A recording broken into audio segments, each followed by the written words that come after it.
Ya, selamat pagi Tribuners. Bersama saya Abdul Rahman, reporter tribunsulbar.com.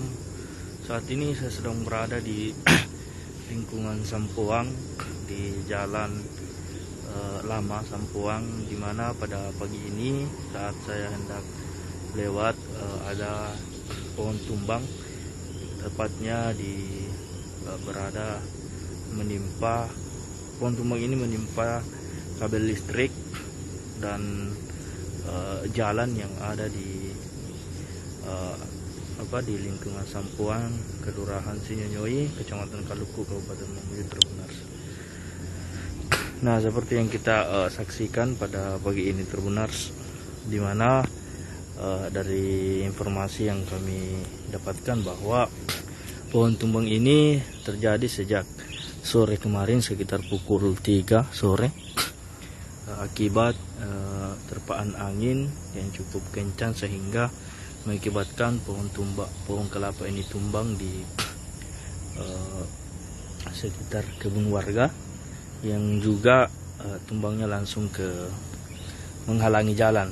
Ya, jadi jalan ini merupakan akses masyarakat yang ingin keluar ke Jalan Poros Lama di sana, yang menghubungkan juga ke Polsek Kaluku Tribuners dan juga Bandara Tampak Padang. Namun seperti yang kita saksikan sejak kemarin hingga pagi ini, pohon kelapa ini belum juga disenso ataupun dievakuasi. Dari informasi bahwa masyarakat tidak bisa melintas, khususnya bagi pengendara mobil. Itu pun kalau pengendara motor. Kalau untuk motor besar atau motor trail itu tidak bisa, karena ini harus menunduk dulu Tribuners. Nah, ini dia. Ini adalah kabel tiang listrik. Nah, ini tiang listriknya. Kabel itu sudah terlepas dari tiangnya, sehingga sampai jatuh ke tanah.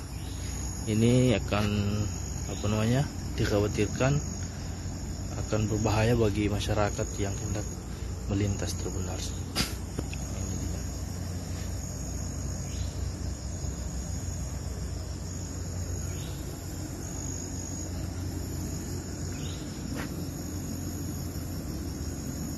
Nah, ini kabelnya Tribuners.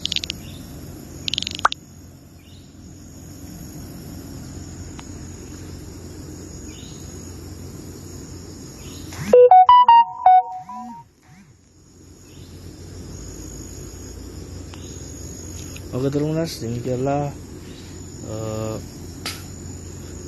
live. Demikianlah apa yang saya laporkan pada pagi ini Tribuners. Saya Rahman, reporter tribunsulbar.com, melaporkan dari Kelurahan Sinyonyoi, Kecamatan Kaluku, Kabupaten Mamuju. Mata lokal menjangkau Indonesia.